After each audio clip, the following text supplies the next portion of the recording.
Hello friends, welcome to the Isna e-medical classes. Today we will discuss regarding principles of pre and post operative care of infant and children. जो infant और children जो होते हैं उनके जब operation होता है तो प्री ऑपरेटिव मतलब ऑपरेशन के पहले के प्रिंसिपल्स क्या होते हैं और पोस्ट ऑपरेटिव मतलब ऑपरेशन के होने के बाद के प्रिंसिपल्स क्या चीज़ें जो है वो हमें करनी चाहिए, क्या चीज़ें जो हमें नहीं करनी चाहिए, तो क्या प्रिंसिपल्स होते हैं। तो इसमें हमारे हैं फर्स्ट वन है हमारा pre operative care. Pre operative care जब भी कोई बच्चे का ऑपरेशन होगा तो हम क्या करेंगे, assessing the child medical history, allergies and current health status. इसमें कोई भी बच्चे की जो है वो मेडिकल हिस्ट्री पता करेंगे कि उसको डिजीज़ कंडीशन वगैरह कैसे हुई, क्या हुई, कब से है, सारा कुछ जानेंगे। उसको जानेंगे कि कोई एलर्जी वगैरह तो नहीं है किसी चीज़ से, तो ऐसा नहीं है कि एलर्जी जो है वो हो जाती है, ठीक है। तो उसके लिए हम सेंसिटिविटी टेस्ट जो होते हैं, एलर्जी सेंसिटिविटी टेस्ट, वो करेंगे और उसका करंट हेल्थ स्टेटस जानेंगे कि वो अभी उसका करंट का हेल्थ स्टेटस क्या है, वो अच्छा है कि नहीं है, ठीक है, क्या चीज़ उसको क्या चीज़ प्रॉब्लम कर रही है, तो ये सारी चीज़ें जानेंगे। Providing information and education to the child and family about the surgery including what to expect before, during and after the procedure. जो भी पूरी इन्फॉर्मेशन होती है, ठीक है, एजुकेशन होती है रिगार्डिंग द ऑपरेशन, क्या चीज़ उसके साथ में होने जा रही है, ठीक है, प्री प्रोसीजर में उसके क्या होंगे, ड्यूरिंग प्रोसीजर में उसके क्या चलेगा जब ऑपरेशन होगा, ठीक है, पोस्ट ऑपरेटिव प्रोसीजर्स में उसके क्या होंगे, पूरा इन्फॉर्मेशन और रिलेटेड टू द एजुकेशन जो भी उसको नीड है और जो भी फैमिली को करना है, बच्चे को करना है, पूरा कुछ उसको जो है वो हम बताएंगे।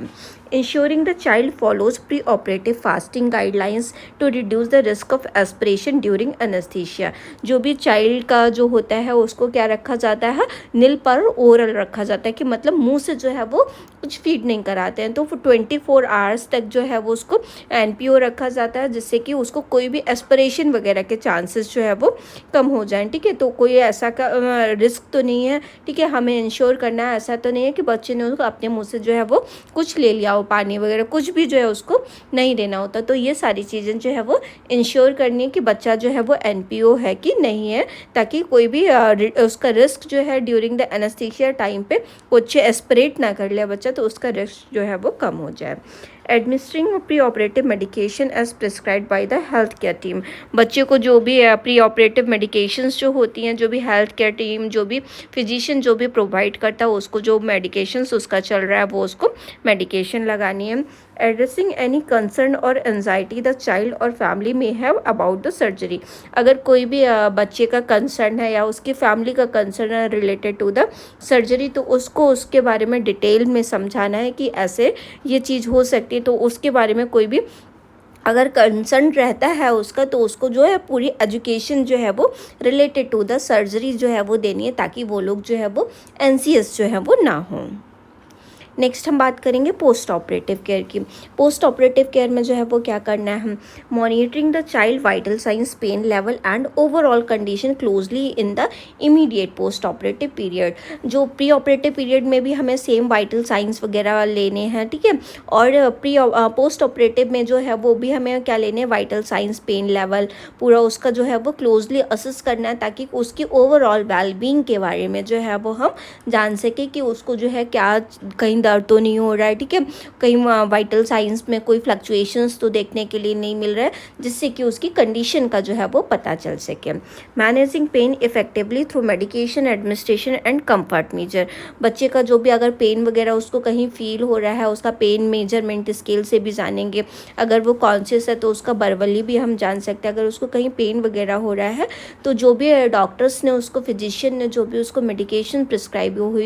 की होगी, वो उसको मेडिकेशन जो है वो पेन के लिए देनी है। Assessing for signs for complications such as the bleeding, infection और रेस्पिरेटरी डिस्ट्रेस। उसके कॉम्प्लिकेशंस तो ऐसे नहीं है कि कोई कॉम्प्लिकेशंस आफ्टर द ऑपरेशन जो है वो अराइज हो रहे हैं, तो उसको जो है वो असेस करना है, कहीं उसको कोई ब्लीडिंग तो नहीं हो रही है, ऑपरेटिव साइड से कोई इन्फेक्शन के साइंस तो नहीं दिख रहे हैं, या उसको कोई भी सांस वगैरह लेने में जो है वो प्रॉब्लम तो नहीं हो रही है, रेस्पिरेटरी डिस्ट्रेस तो नहीं हो रहा है। ये सारी चीज़ों के बारे में हम जानेंगे, उसके हम साइन को असेस करेंगे। Providing appropriate wound care and monitoring for healing, उसका जो है वो वुंड केयर जो है वो हम असेस करेंगे, उसको वुंड केयर जो है वो प्रोवाइड करेंगे, वुंड में देखेंगे कितनी हीलिंग हो रही है, ठीक है, और उसका पूरा हीलिंग के साइन जो है वो मॉनिटर करेंगे कि उसका पोस्ट ऑपरेटिव जो है वो कितने दिन में जो है वो हील हो रहा है, अच्छे से हील हो रहा है कि नहीं हो रहा है, ऐसा तो नहीं है कोई दिक्कत हो रही है, ठीक है, वहाँ से ब्लीडिंग वगैरह जो है वो हो रही है, तो उसके लिए जो है वो हम असेस करेंगे।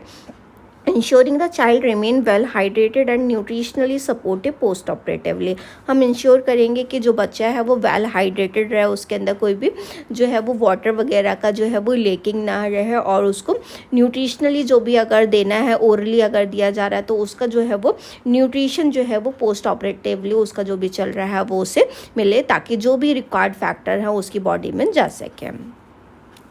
Assisting with early mobilisation and activity as tolerated by the child, अगर कोई भी उसको डॉक्टर ने बोला है कि उसको जो है वो मोबिलाइजेशन कराना है, जो भी एक्टिविटीज़ वगैरह करानी है, तो उसको असिस्ट करना है, बच्चे को मोबिलाइज करने में जो भी एक्टिविटी वगैरह करना है, ठीक है, अगर बच्चा कहीं जाने के लिए बोलता है, थोड़ा चलने के लिए बोलता है, तो उसके में असिस्ट करना, वॉशरूम वगैरह अगर जाने के लिए कहता है तो उस चीज़ों में सारे में असिस्ट करना है। Educating the child and family about post operative care instruction including medication management, actively restriction and sign of potential complication, child और उसकी फैमिली को जो पोस्ट ऑपरेटिव इंस्ट्रक्शंस होते हैं उनके बारे में बताना है, कि जैसे कि मेडिकेशंस का मैनेजमेंट कैसे करना है, कब कौन सी मेडिकेशंस जो है वो देनी है, किस रूट से जो है उसको लेनी है, ठीक है, और उसको क्या प्रिकॉशंस जो है उस टाइम पे जो है वो फॉलो करने हैं। कोई ऐसा तो नहीं है एक्टिविटी वगैरह जो है वो रिस्ट्रिक्टेड कर दी हो, कोई स्टेन जो है वो ऑपरेटिव साइड पे उसके ना पड़े,